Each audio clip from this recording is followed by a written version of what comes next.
Hey everyone, it's Chris G. I'm coming to you live again from Kennedy Meadows Resort. It is known as Kennedy Meadows North in Yogi's Handbook and things like that. It's at about 1017, and today we're going to talk about Section I. It's about 74 miles, and it starts at Tuolumne Meadows, which is in Yosemite National Park, and it goes to Sonora Pass, which is the pass that you go over to get down to come to Kennedy Meadows North. Kennedy Meadows North is about 11 miles from where the pass hits 120, I think is the road it's called. And so we're going to start on day 58. And of course I'm going to get my notes out so they can help me out. We're not starting on day 58, excuse me. We're starting on day 62. And 62 was a day that night I had camped at Tuolumne Backpacker Campground. It's on the road to the Tuolumne store. Tuolumne Meadows, the store and post office were not open when I was there. The road was open to it, but the actual store where you could, pick up a package or get some food and stuff was not open. And I think that opens in June, so I had just missed it. That day when I got up, I got to see some sights in Yosemite. The first thing I went to go see on the PCT was Soda Springs. It's an actual natural spring that comes out of the ground, but it's actually carbonated. It's really weird. They have like a little building built around it. So I went and saw those first thing in the morning. It was really cool to see that in Yosemite. And then after that, the next thing I went to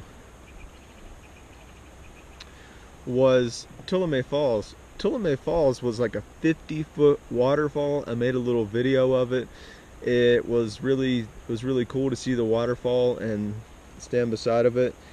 And the thing about this day that was really crazy was how many river crossings and fordings there are in Yosemite. They're not just like you can find a sketchy log to walk across. They are, I don't know, some of them are like 30 or 40 yards wide, and some of them came up to either my knee or mid-hip, and some of them came up over my waist. I mean, they're talking about serious river fordings in May in Yosemite.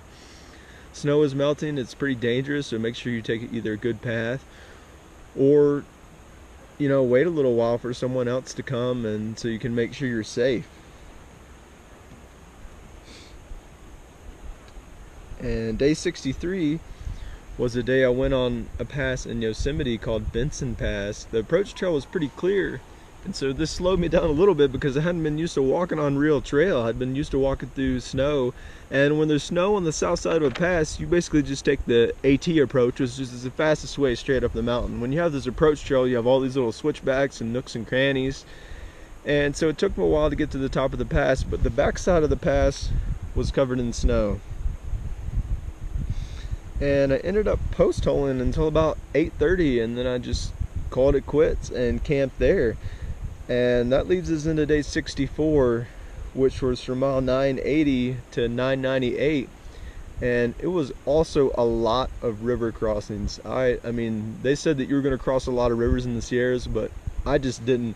I had no idea the magnitude of how many rivers you were going to cross, or how big they were going to be, and how deep. Like, I had said on day 64, there was one river that I crossed early in the morning, which, the snow hasn't melted that much, so it's, it's pretty low, but there's one river that was literally over my waist at 5'7". It almost got to the bottom of my backpack.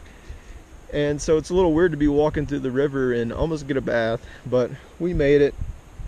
And there was lots of snow to get up Dorothy Pass, and I pushed all day to get up and over Dorothy Pass.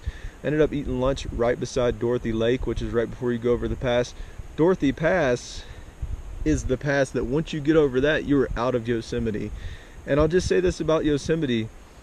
I really liked Yosemite. That day that I was camped at Dorothy Pass, I actually saw a bald eagle for the first time in the wild.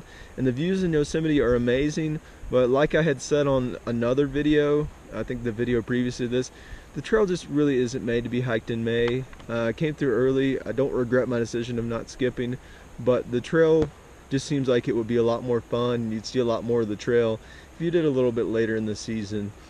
I'm not saying that I regret not skipping, like I said, but it would definitely be more enjoyable for hiking. You'd actually get to hike the trail and not post hole through miles and miles of snow if you just waited till a little bit later, like June or July. and like I said, I camped at 998. And so day 64, I was out of Yosemite. I was at 998. I woke up, I hiked down post hold until I got to the 1,000-mile marker. The 1,000-mile marker on the PCT, you know, is a little rock marker. Posted a picture so you could see the sign, but it just, to me, it cemented the fact that I was almost out of the Sierras, and it was a really happy moment. It's been a trying, challenging, rugged time in the Sierras in May. I really loved the challenge that it did for me, but it was rough to get through.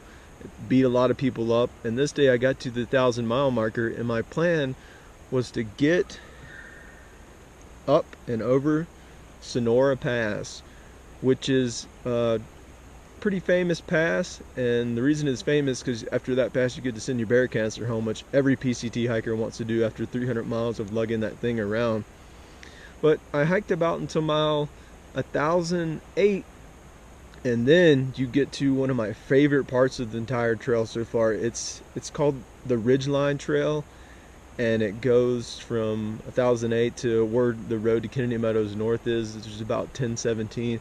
And this trail is at 10,000 feet, cresting ridges, and to get up to it is a really snow-filled traverse on switchbacks. And there was still a lot of snow traverses on the actual trail, but I did it pretty late in the day, so the snow was, it wasn't slushy, but it wasn't hard ice, so you could get pretty good grip with your spikes. And I got my axe out for a few times. Actually preferred using my trekking poles for a lot of it, but the views on that trail were amazing. And I got all the way to Sonora Pass, and then I decided the weather was looking a little bad. And so what I did, and by weather I mean it was lightning, and I was still up at 10,000 feet. And so I got to Sonora Pass, and there's actually comments in Guthooks that tell you not to glissade down the hill to get to where the road is. And so, but I did it anyways. It was really fun. That was the first time I glissaded a really long way, and you know, I was really comfortable with doing it there. It was a pretty good run out, and I got to the road and I was able to get a ride here pretty easily. And so that's section I. It's been a long time since I've updated a video, I realize that, but hopefully you guys like this. Talk to you next time.